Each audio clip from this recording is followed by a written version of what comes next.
Bonjour à toutes et à tous et bienvenue dans GNG Tutorials. Alors aujourd'hui on va faire un tutoriel simplement pour apprendre comment traiter une photo depuis la prise de vue jusqu'au traitement sur l'ordinateur. Donc on va faire en fait par 4 étapes distinctes. La première étape, je vais vous expliquer un petit peu avec quel matériel je travaille.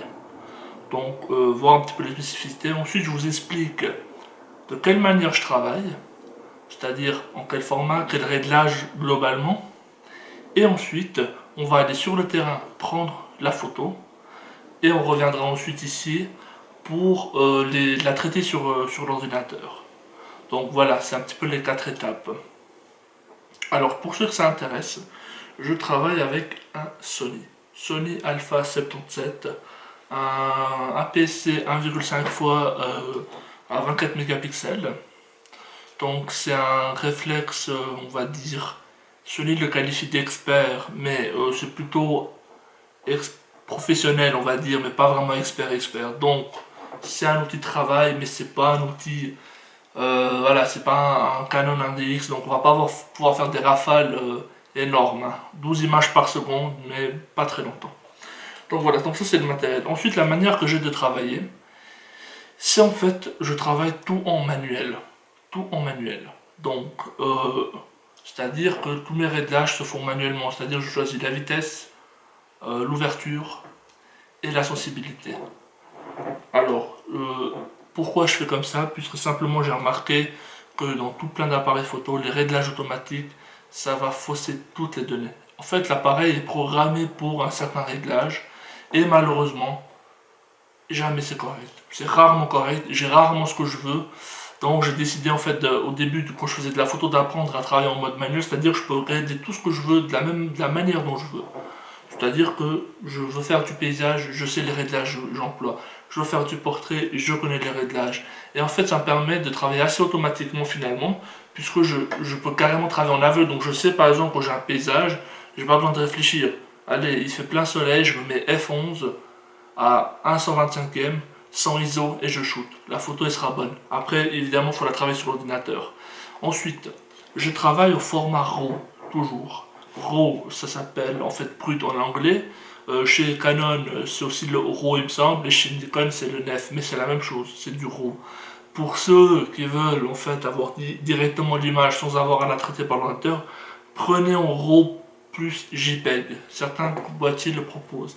Pourquoi? Puisque si vous prenez directement JPEG, vous ne pouvez pas retravailler la photo, ou alors au risque de perdre beaucoup de qualité. Tandis qu'en RAW, vous perdez aucune qualité, vous avez la photo qui est nickel, vous pouvez après la réexposer, l'exposer, etc. Vous avez vraiment toutes les possibilités de le faire. Ensuite, la balance des blancs, je l'arrête toujours en automatique, puisque mon programme Lightroom 5 va en fait me permettre de modifier. Donc, je le travaille en automatique et j'ai remarqué, à force de travailler en automatique la balance des blancs, jamais je ne l'ai retouché sur Lightroom. Je n'ai pas besoin. C'est la seule chose automatique que je laisse avec l'autofocus. Alors, j'ai un objectif qui est à 16-50 de 8 constant. Sur celui-là, je travaille avec l'autofocus automatique dans 100% des cas. Ensuite, j'ai un autre objectif, c'est un 50 mm 1.4. Là, dans les grandes ouvertures, c'est-à-dire de 1.4 à 2.8, on va dire, je travaille en mise au point manuelle. Pourquoi? Puisque la zone de netteté est tellement faible que je préfère travailler en manuel. Comme ça, je sais exactement ce que je vise. Et je n'ai pas après de surprise, voilà, de mauvaise mise au point, en fait, tout simplement. Donc, ceci étant dit, maintenant, deuxième étape, on va aller sur le terrain. Alors nous sommes donc ici avec la Alpha 77, donc j'ai mis l'appareil sur trépied pour que tout simplement vous puissiez voir les manipulations que je fais à la main. Donc voilà, simplement je mets sur le trépied, là j'ai pas vissé le pare-soleil, je vais le faire maintenant. C'est toujours très important de le faire, ça évitera tout risque, même s'il chute, le pare-soleil risque un peu de protéger. C'est pas uniquement pour le soleil, hein, je le mets même de nuit, je le mets tout le temps. Pour éviter également les rayons sur la lentille. Alors, on y est. Donc là j'ai un paysage, on va prendre ça en photo. J'ai un paysage ici. Et donc je vais faire la mise au point. Donc les réglages, donc comme j'ai dit, je reste en manuel. Toujours en manuel. Et là, je vais simplement faire le réglage. Donc, je me mets à F11 pour avoir un grand champ de netteté, d'accord, puisque j'ai beaucoup de zone devant. À ISO 100, puisque ça suffit, j'ai assez de luminosité comme ça. Et là, je règle, je descends jamais en dessous de 1/60. Jamais. Donc là, je vois qu'à 1/60, on est un petit peu trop clair sur le ciel. Et on monte à 1/100. Et ensuite, on déclenche. Et voilà la photo. Donc, nous voilà donc sur Lightroom. Alors, pour traiter en fait cette photo, donc là vous voyez bien, donc le format il est en RAW, d'accord. Ensuite, là vous voyez j'ai du ISO 100, le 26 mm, f11 à 125 mm. Alors, ce qu'on va faire, c'est la chose suivante. C'est qu'on va essayer en fait de vraiment avoir un espèce d'effet HDR. Parce que là, la photo elle est bien. Elle est pas à plaindre, elle est bien la photo. Mais ce qui me gêne, moi, c'est qu'en fait, eh bien, tout simplement, bah, voilà, j'ai pas assez de détails. Voilà, là, c'est cramé. Là, c'est trop sombre. Bref, on va acheter un petit peu améliorer ça. Donc, je commence toujours par la même chose. Toujours. Je viens ici en bas, d'accord, dans correction de l'objectif en mode basique. Et là, ce que je fais, c'est que je mets activer le profil de correction, supprime l'aberration chromatique et contraindre le recadrage. En fait, Lightroom enregistre mes données de l'objectif, de l'appareil photo, puisque tous les appareils ou presque sont répertoriés. Et là, en fait, ce qu'il va faire, c'est que lui va prendre de base toutes les distorsions de l'objectif, les aberrations, etc., etc. Là, ici, je vais mettre également en complet, juste pour voir ce que ça fait. Donc, c'est bon, ça bouge pas trop. Alors, ensuite, j'en entends. Je viens ici, dans l'exposition, je mets toujours au moins 1. Voilà. Donc, vous inquiétez pas, c'est normal, ça semble un peu bizarre, mais vous allez voir. Ensuite, dans les hautes lumières, donc c'est tout ce qui est un peu de ciel, on descend à fond. Donc, ouais, ça donne déjà un petit peu de texture au nuage, ça, c'est déjà beaucoup mieux. Hein. Dans les ombres, je les augmente. Voilà. Donc, toujours à fond. Au début, je compte toujours à fond, puis après, je vais un petit peu calibrer au fur et à mesure. Je viens dans les blancs et les noirs, mais ça, je vais uniquement faire après la clarté. Donc, la clarté, j'augmente, et là, en fait, je peux pas mettre à fond. Je pourrais, mais ça risque pas d'être agréable à regarder. Hein. D'accord.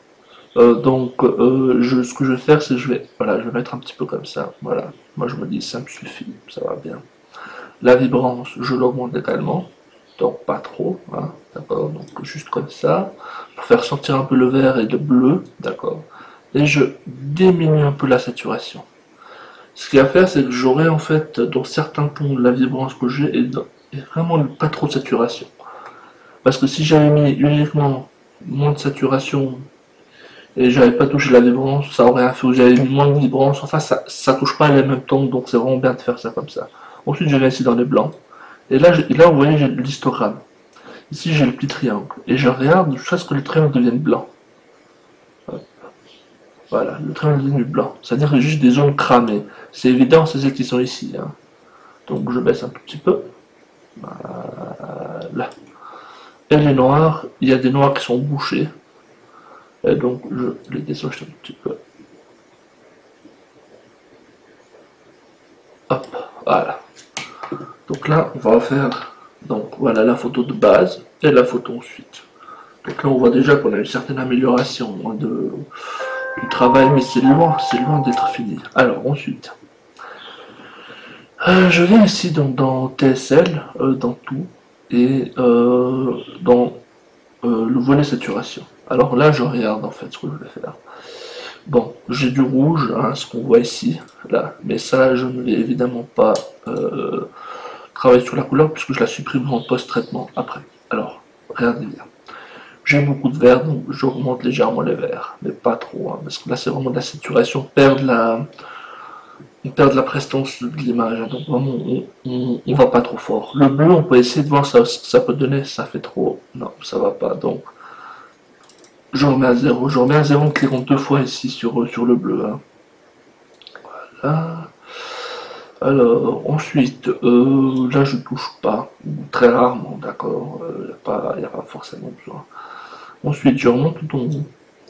Et là, je vais en fait corriger ce que j'appelle moi la penchitude, c'est-à-dire euh, est-ce que ma photo est penchée. Donc si elle est penchée, donc je viens juste prendre une base qui est droite, c'est-à-dire un mur, un horizon ou quoi. Donc là, je vais pas faire l'horizon, je vais juste faire ici un petit peu, vous voyez, le toit de la petite baraque. Et je tire le trait.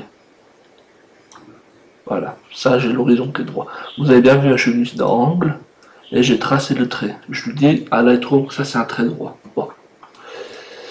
Alors, voilà, donc ça c'est déjà en ordre. Maintenant, deuxième étape, on va aller sur Photoshop pour nettoyer la photo, augmenter les densités, donc densité moins, densité plus, c'est-à-dire euh, augmenter les contrastes entre les zones claires et les zones foncées. Donc simplement on vient dans Photo, on va de modifier dans et Adobe Photoshop CS6. Et là j'attends qu'il m'ouvre la photo.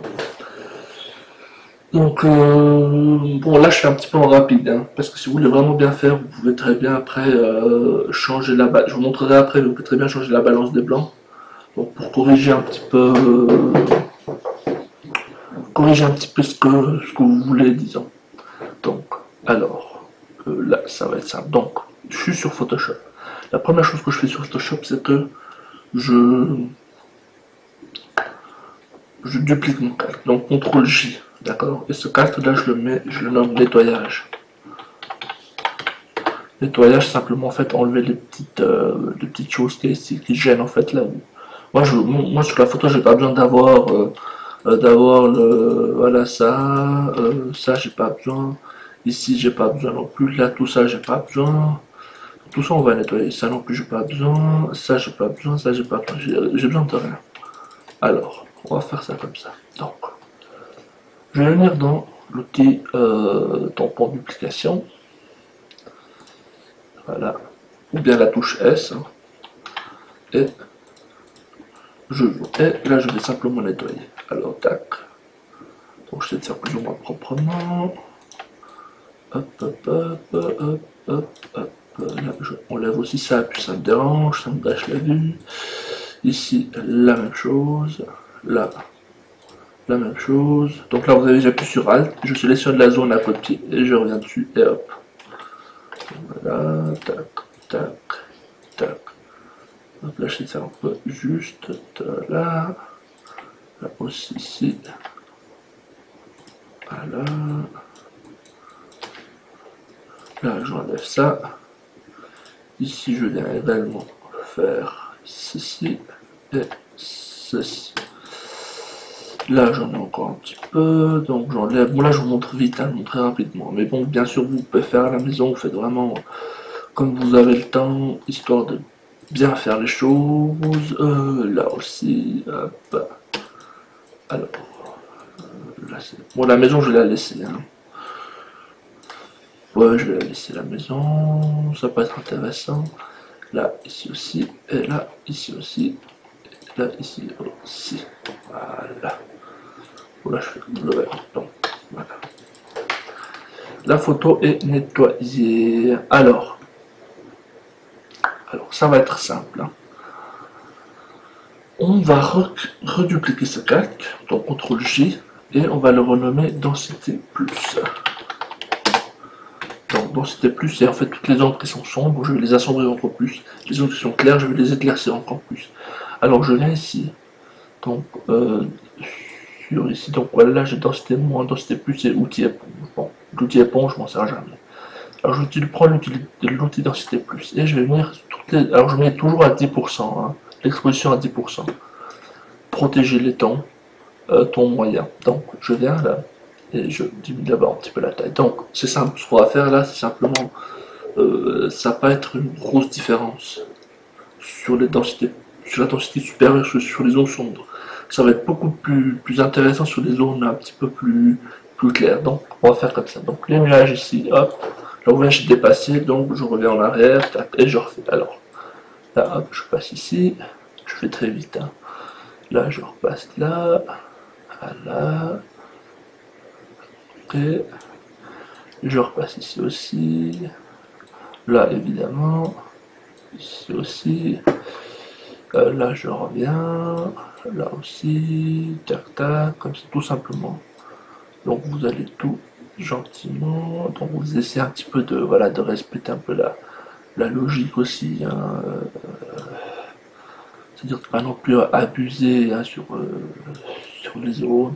Moi j'aime bien travailler d'abord sur les nuages, comme ça permet vraiment de voir ce que la photo donnera. Un petit peu là, et ça aussi, voilà. Donc là je donne déjà un peu plus de matière. Et voilà. Alors ensuite, puis c'est un petit peu, bon ça je considère que c'est juste dans le son, où j'assombris encore un peu plus. Ici aussi, et là, c'est bon. Bon, là, je réglerai après. Là, je passe un petit peu. Là également. Là aussi. Ouais, alors là, ça me semble plutôt bon maintenant. Hop, ici, un petit peu. Donc, ouais, toutes les zones qui sont un peu plus assombries. Là, je vois ici. Voilà, là, vous voyez ça comme ici. Hop. Vous voyez, là, le rayon de soleil apparaît là. Moi, je vais travailler sur l'ombre. Je vais augmenter en fait, la quantité d'ombre que je vais mettre, tac tac, voilà, ça je baisse un peu comme ça aussi. Alors j'aurais vu ce que j'ai déjà fait, alors là j'ai pas encore travaillé cette zone là, tac tac, comme ça, et comme ça, et là aussi je vais faire un petit peu comme ça, là aussi.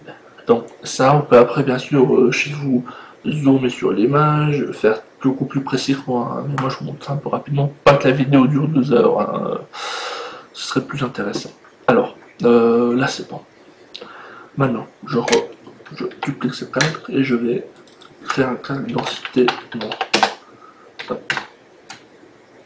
Alors, densité moi je prends mon outil. Donc, la même chose, là je mets juste un peu plus, je mets 15%. Bah, j'aime bien que les zones blanches ressortent. En fait, les zones claires ressortent, j'aime bien, donc là je mets 15%. Et bah, je recommence. Donc, la même chose, tac, tac. Là, là on voit la différence, vous voyez comment? Voilà, là je vais réduire un peu la taille de mon outil, voilà, et là comme ça, comme ça, là aussi, et ici, et là. Ensuite tout ça, bah ça aussi je vais un peu l'éclaircir hein, quand même, voilà, là aussi. Vous voyez donc déjà là on voit plus, donc je vous montre, hein, je pas encore fini, mais rien à voir. La base de la photo et ce qu'on en a fait. Donc vous voyez, tout simplement là je traduis ce que j'ai déjà fait, ouais, là j'ai déjà travaillé dessus, donc voilà. Alors comme ça, là je vais éclaircir un petit peu le tout ici. Donc après, je vais pas prendre chaque façade de maison, faire un trait d'un pixel et passer sur la zone claire et refaire un trait d'un pixel. Là, moi je travaille en gros, hein, parce que je crois que personne va regarder la photo en détail, hein. À moins que vous passez par le jury national géographique, là vous avez intérêt à tout faire. Donc ensuite je retravaille sur les nuages, hein. Donc les nuages, je les éclaircis un petit peu. Voilà. C'est pas grave si on déborde un petit peu, ça fera presque un petit peu mieux, ça fera une espèce ouais, d'auréole, hein. On va appeler ça comme ça, là. Ici, là, je viens aussi un petit peu taper ici, là-dedans, là-dedans. Ensuite, je viens là.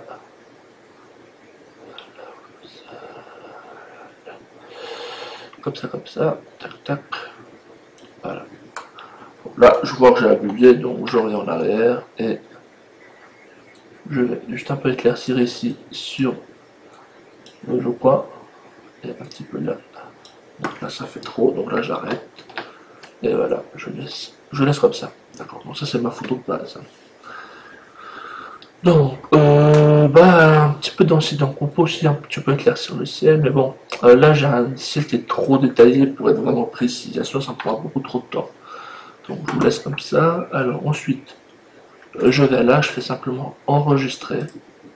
Lui va, vu qu'il sait que le sujet vient de Lightroom, il va donc l'enregistrer et me le renvoie sur Lightroom. Donc je regarde ici en bas de la fenêtre. Là je vois, je suis à 93%, donc j'attends un petit peu le chargement.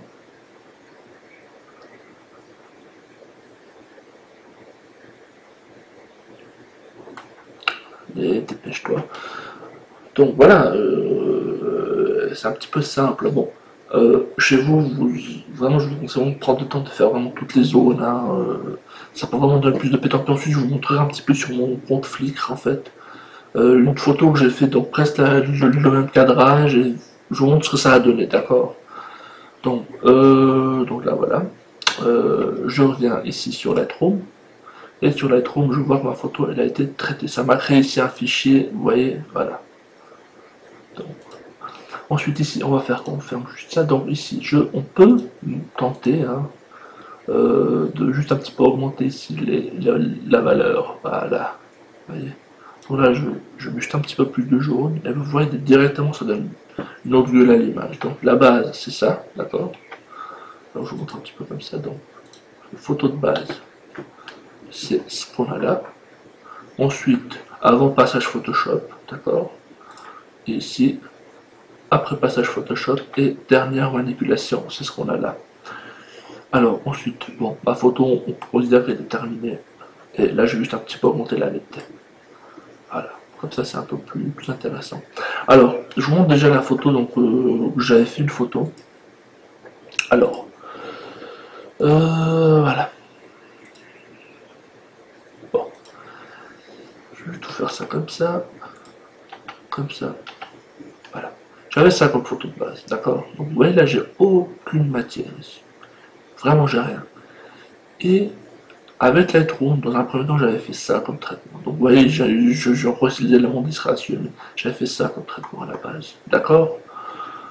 Donc ça. Ensuite, après passage sur Photoshop, en augmentant les densités, donc j'avais déjà fait un premier travail ici. Et là, je me dis, bon, je peux encore accentuer, et j'ai encore accentué là.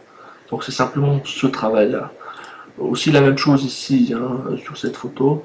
La photo de base, c'est ça, d'accord. Et j'ai fait ça après. Voilà.